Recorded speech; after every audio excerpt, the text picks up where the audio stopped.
안녕하세요. 절대값TV의 명품 PD 한PD입니다. 최근에 경기 수도권 시장 수용성 라인 또는 이 서부축 라인의 시장이 정말로 뜨겁습니다. 정말 뭐라고 할까요? 시장의 유동성 무늬가 너무 많다. 너무 많아서 수도권 외곽 구석구석까지 돈이 들어가고 있다는 겁니다. 예를 들어서 저 평내, 마석 근처죠. 그 평내, 호평. 그 외곽까지도 돈이 들어가고, 그 다음에 덕소. 수도권에 평내, 호평, 덕소까지 다 돈이, 유동성 머니가 들어갔다. 그러면 사실 거의 전 지역에 다 들어갔다고 봐야죠. 이제 남은 것은 이런 서울 수도권에 있는 20년 된 구축, 그런 아파트만 남은 거죠. 그런 아파트는 어떻게 될지 그것은 아직 알 수가 없는 거고요. 어쨌든 수도권 시장이 뜨겁다. 그 시장 속에 어떤 그 서부축 라인의 그 중간에 있는 시흥 시장도 역시 뜨거워지고 있다. 그렇게 보시면 됩니다. 일단 한번 시계열표를 한번 보실까요? 시계열표, 최근에 이번 주에 나온 시계열표죠. 시흥시를 한번 보시죠. 7월 달부터 2월 달까지, 2월 3일까지가 나옵니다. 7월부터 1월 27일까지는 상승이 하나도 안 됐습니다. 보합이나 마이너스, 거의 다 보합이었네요. 보합권에서 그 물량 과다 기간을 소화했다는 거죠. 그런데 2월 3일 날짜로 0.12, 일단 상승으로 턴을 했다는 거죠. 앞으로 어떻게 될 것인가, 이 색깔이 이제 상승 턴을 했다. 시흥은 요 2월 3일자 턴이 앞으로 어떤 반전을 일으킬지 한번 보자는 거죠. 그런데 문제는 뭐냐면, 이렇게 마이너스 보합 기간에도 시흥의 신규 택지지구의 대장 아파트들, 신축 아파트 중심으로는 계속 올라왔다는 거죠. 이렇게 보합에 있지 않았다는 거죠. 이거는 구축과 신축을 다 합쳐놓은 평균치죠. 그러니까 이 통계를 보고 매수 결정을 안 했다면 이미 늦었다고 보셔야 되는 거죠. 통계를 어떻게 활용해야 될지, 이 수치만 가지고 활용한다면 아무래도 싸게 살 수는 없겠죠. 그런 게 바로 통계의 함정이다 라고 보시면 될 것 같아요. 일단 한번 들어가 보시죠. 지도를 보시면, 우리가 그 시흥시에 대해서 우리가 이야기할 때 시흥시의 옛날 역사를 좀 알으셔야 됩니다. 옛날 역사를 알아야 현재의 시흥을 알고, 또는 앞으로 발전할 미래의 시흥까지 알게 되는 거죠.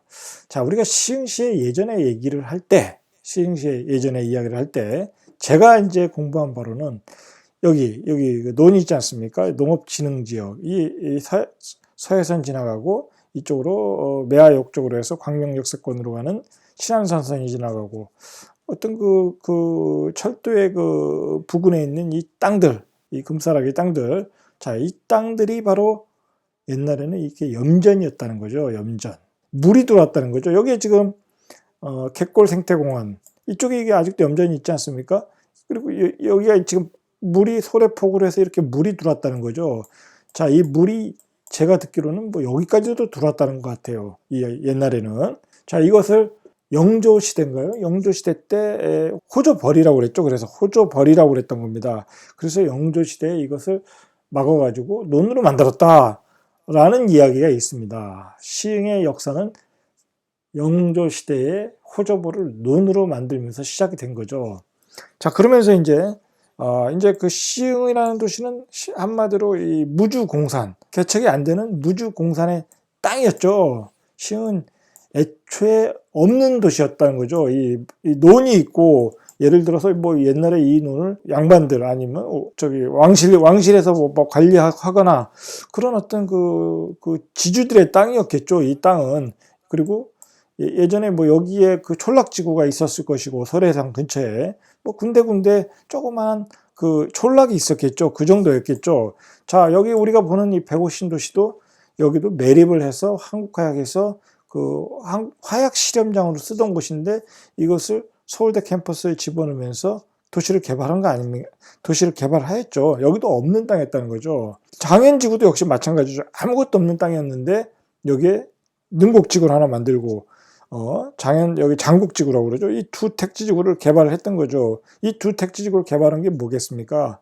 바로 이제 서해선이 들어온다는 계획과 월판선, 신안산선이 들어온다는 계획하에 여기를 또 그런 먼 계획하에 미리미리 개발한 땅이라고 봐야 되죠. 그리고 여기다가 시흥시청을 져서 이 가운데서 그래서 가온 신도시 아닙니까? 그래서 가운데서 어떤 그 행정시설을 넣어서 이 원을 중심으로 해서 시흥시를 개발을 하겠다고 계획을 짠 거죠. 시흥시의 중간에 바로 가온 중간에 시청을 지어서 이 외곽으로 뻗어가면서 도시를 개발해보겠다. 시흥시를 만들어 보겠다. 자, 그렇게 한 거죠. 자, 그렇게 해서 만든 택지지구가 장현지구고, 자, 그 옆으로 신안산선 그 목감역이 들어오는, 자, 여기다가 만든 게 목감지구죠. 그리고 서해선이 들어오는 그 지역에 기존 택지지구, 은행지구라는 게 있었죠. 그 택지지구 옆에 그린벨트 지역에 만든 게 은기지구죠. 뒤쪽으로, 이 바다 쪽으로 또 만든 게 이 105 신도시죠. 서울대 캠퍼스를 집어넣으면서 성장 엔진을 만들어 놓고, 자, 그렇게 해서 아파트를 또 계획을 해서 이쪽을 성공리에 분양을 다 했죠. 그러한 그 계획하에 시흥이라는 도시가 이렇게 형성이 됐다. 자, 그러한 과정을 통해서 시흥이라는 도시가 형성이 됐다는 거죠. 자, 그런데 문제는 뭐냐면, 자, 시흥이라는 도시가 이렇게 보면은, 다른 도시들은 이렇게 연결성이 좋지 않습니까? 이렇게 연결. 구도심에서 신도심 쪽으로 이렇게 연결하면서 발전을 했죠. 구도심, 신도심. 뭐 이런 데는 다 신도심 아닙니까? 옛날로 보면. 연수지구, 뭐 동천동, 이런 데 다 연수구청, 동천동 이런 데가 다 신도심이었죠. 그러다가 이쪽으로 송도로 가면서 또 다른 도시를 만들면서 이렇게 연결하면서 어떤 거대한 광역도시가 만들어졌죠. 자, 그런데 시흥이라는 도시는 한마디로 그 미개척지의 땅이었다는 거죠. 그 미개척지의 땅을 이제 도시가 확장이 되면서, 서울이 확장이 되면서 땅도 부족하고, 그리고 공단 부지도 부족하고, 자, 그러면서 이쪽을 개발을 해야 되겠다. 이 서해선, 그 다음에 신안산선을 연결을 해버린 거죠. 원래 그 교통 입지가 좋았는데, 그 좋은 곳에 지하철을 넣어서 이 도시를 한번 개발을 해보겠다라는 게 어떤 국토 개발의 어떤 그 원대한 계획이었지 않나, 그렇게 봅니다. 왜 이 지역이 원래 교통이 좋냐? 자, 그것은 우리가 이제 일단 기본 도로를 보시면 아시겠죠. 이 제2 경인고속도로가 여기 있지 않습니까? 자, 이 경인고속도로를 통해서 또 안산, 안양 성남 쪽으로 빠지는, 그리고 경부고속도로 연결되는 라인이 있고, 자, 그리고 강남 쪽으로 가는 순환도로가 있고, 자, 우리가 은계지구를 사통 8달 지역이라고 하는 게, 자, 그리고 도시 외곽도로가 있지 않습니까?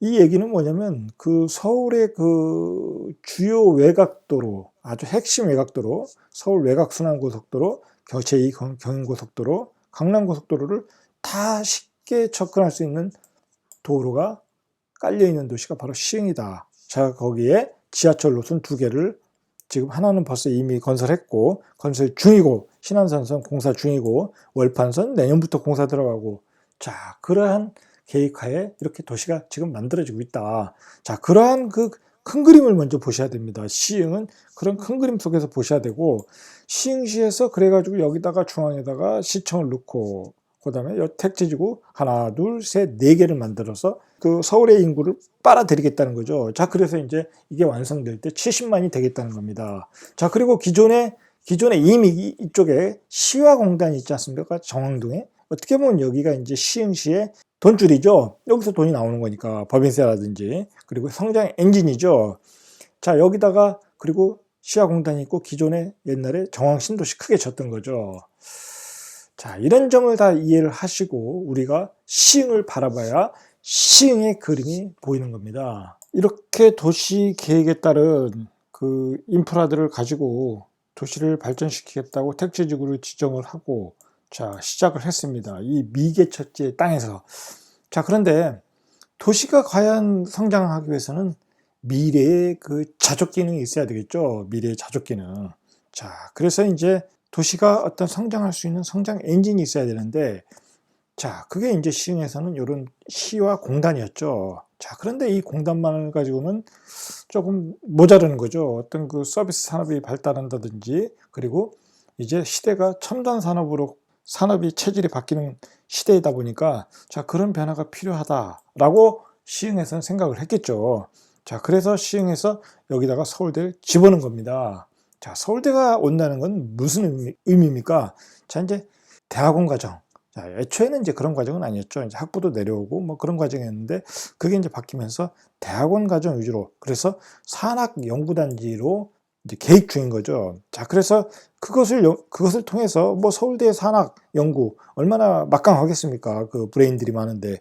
자, 그래서 그 4차 산업에 관련된 기업들을 동시에 이쪽으로 유치를 해보겠다라고 이제 계획을 하고 있는 거죠. 그래서 그것을 경제자유구역까지 연결을 해서 국토부에 신청을 해놓고 예비 허가를 맡아놓은 거죠. 자, 그래서 여기에 서울대 캠퍼스 산학연구단지와 더불어서 4차 산업으로 경제자유구역을 중심으로 4차 산업을 통해서 성장을 해보겠다라는 게 시흥의 원대한 꿈이죠. 자, 그래서 이 150신도시가 중요한 겁니다. 시흥의 입장에서는.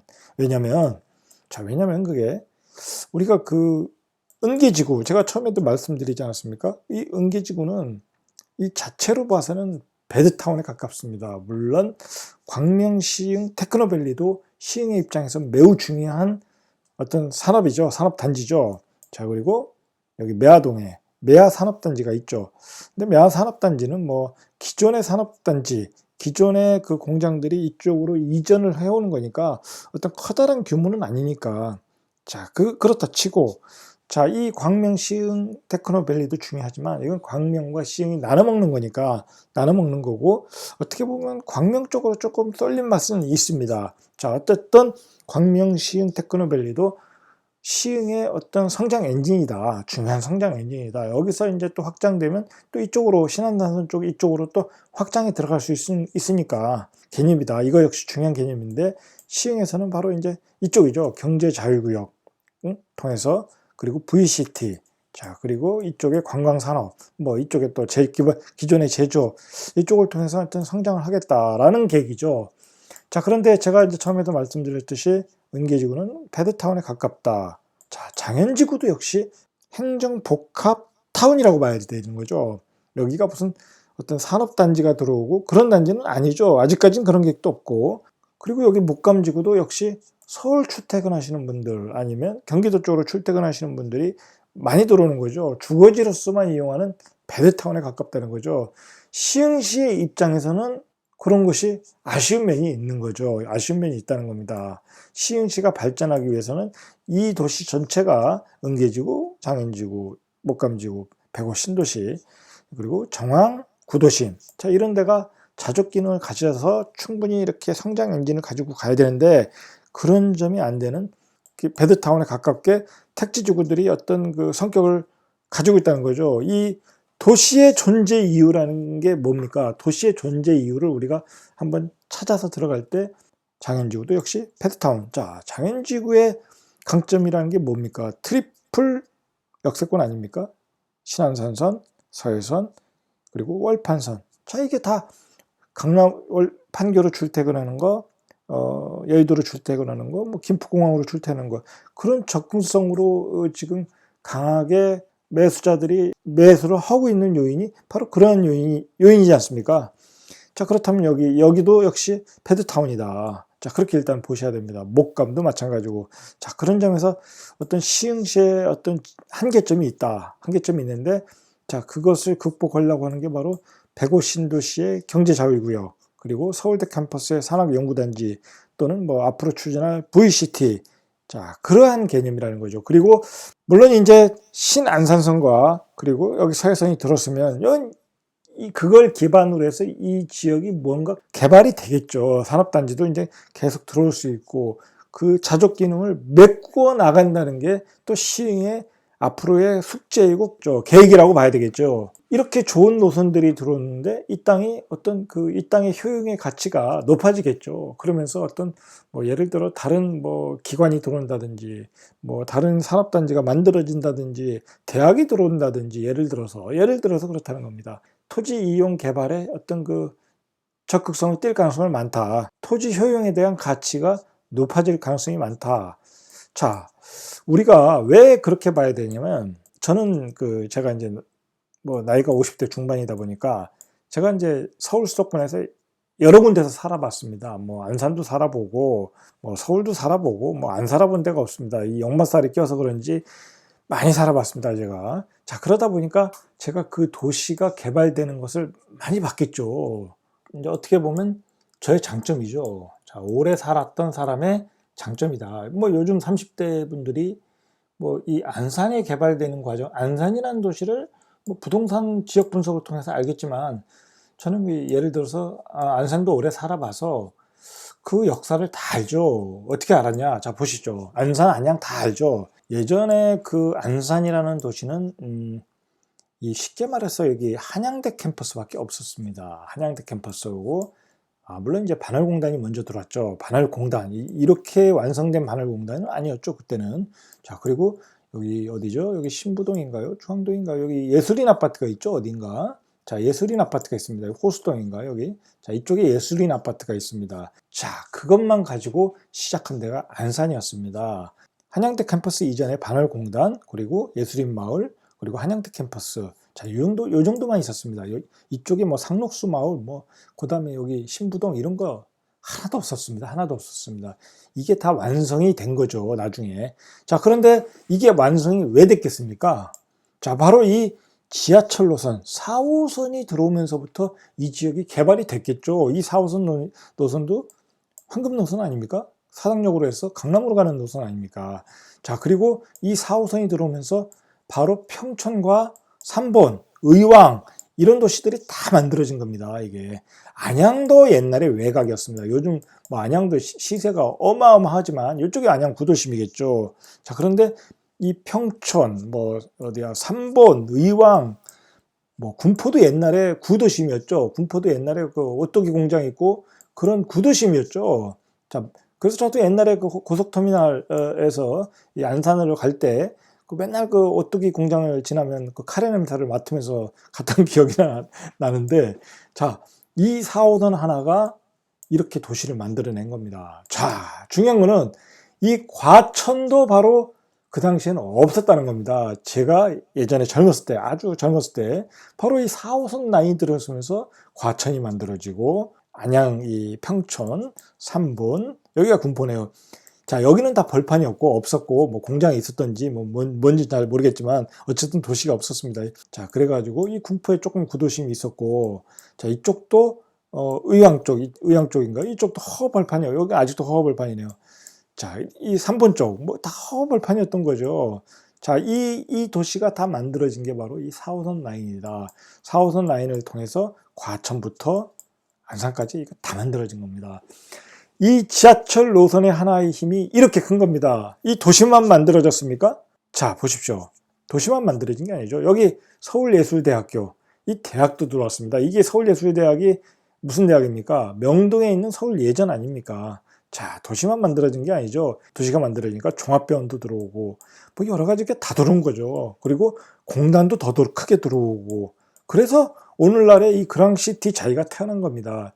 이 한양대학교 캠퍼스 뒤에 있는 이 그랑시티 자이, 이거 보면 기가 막힌 거죠. 이거 뭐 이 땅은 옛날에 진짜 가보지도 못한 땅입니다. 가보지도 못한 땅, 진짜 쓸모없는 땅인데 이 구석에도 그랑시티 자이가 들어온다는 거죠. 이것도 피가 엄청나게 붙었지 않습니까? 참, 이 구석에도 들어온다는 겁니다. 이 아파트가. 그 정도로 도시가 이렇게 변모를 하였다. 이렇게 4호선 하나로, 자, 이게 오이도까지 와서 이 도시도 역시 개발이 된 거죠. 이 4호선이 들어서면서 바로 이 도시, 정한 구도심이 만들어지고 이 시야공단도 아마 만들어졌을 것이다. 저는 그렇게 봅니다. 마찬가지입니다. 이쪽도 논현지구도, 여기 논현지구도 이게 없었던 땅이죠. 없었던 땅인데 수인선을 연결하면서, 그리고 송도가 들어서면서 이 땅을 한국화약 땅이었는데 도시 개발을 한 거죠. 그러면서 논현지구가 개발이 된 거죠. 그러면서 수인선까지 연결하니까 이쪽에 거대한 도시가 만들어졌다. 자, 자, 이쪽에 정왕구도심, 송도시, 논현지구, 이렇게 거대한 도시가 이런 교통망의 연결을 통해서 개발이 되는 겁니다. 물론 이 송도의 효과도 있지만, 자, 그리고 그러니까 이런 다 개발이 되니까 이런 빈 땅들이 한국화약 시험장이 금싸라기 땅이 되는 거죠. 자, 기가 막힌 도시로 만들어낸 거죠. 전용 노을이 가장 아름다운 도시로 만들어낸 겁니다. 이 땅을. 자, 그래서 이 땅이 지금 분양을 3억, 예를 들어서 3억에 했는데 지금 뭐 기본이 5억이 되지 않았습니까? 도시라는 건 그렇게 개발이 되는 겁니다. 이렇게 송도에 거대한 그 뭐라고 할까요? 그 명품 도시를 만들어 버리니까 주변 땅들이 부의 효과를 통해서 만들고, 또 철도를 연결해서 이렇게 논현지구를 만들고, 자, 그리고 또 옆쪽으로 제가 예전에, 오늘 좀 도시 얘기를 많이 하는데, 제가 예전에 이 논현지구를 사서 예전에 분양을 받은 적이 있는데, 제가 이쪽에서 이쪽 땅을 바라볼 때, 어우, 저기는 허허벌판이나 그랬습니다. 허허벌판이다. 저기다 저렇게 땅이 많은데 여기 아파트가 과잉 공급되는 거 아닌가? 라고 걱정을 하던 시절이 있었습니다. 한 십몇 년 전에. 그런데 그 땅에 이렇게 아파트가 들어오고, 그 다음에 서울대 캠퍼스가 들어와서 4차 산업을 주도하겠다라고 하니까 얼마나 기가 막힌 현실입니까, 이게. 얼마나 세상이 격세지감을 느껴지는 거죠. 이 허허벌판 땅이 4차 산업의 어떤 그 발전의 축으로 가고 있다. 참 가슴이 뿌듯한 이야기죠. 자, 도시의 발전은 이렇게 된다는 겁니다. 이렇게 거대한 송도라는 큰 도시가 들어서고, 지하철이 연결되고, 자, 그러면 그 땅에 쓸모가 있고, 또 이쪽으로 3개의 지하철이 들어오고, 자, 제 이야기는 이렇게 성장의 그 어떤 그 축, 엔진, 성장의 어떤 기본 골격을 시흥은 다 만들어 놓았다는 겁니다. 만들어 놓고 이제 그 안을 채워가는 과정으로 가고 있다. 자, 그 안을 채워가는 과정 중에 하나가 지금 택지지구를 만들어 놓고 인구를 모아놓고 있다는 거죠. 인구를 70만의 인구를 만들어 놓고 있다는 겁니다. 왜 인구가 중요하냐? 물론 지금은 베드타운으로서 서울 출퇴근하겠지만 이쪽에 자족 기능을 갖기 위해서는 기본적인 인구가 필요한 거죠. 규모의 경제를 가져야 되니까. 자, 그러한 기반을 만들어 놨다. 그것의 중심이 바로 장현지구라는 거죠.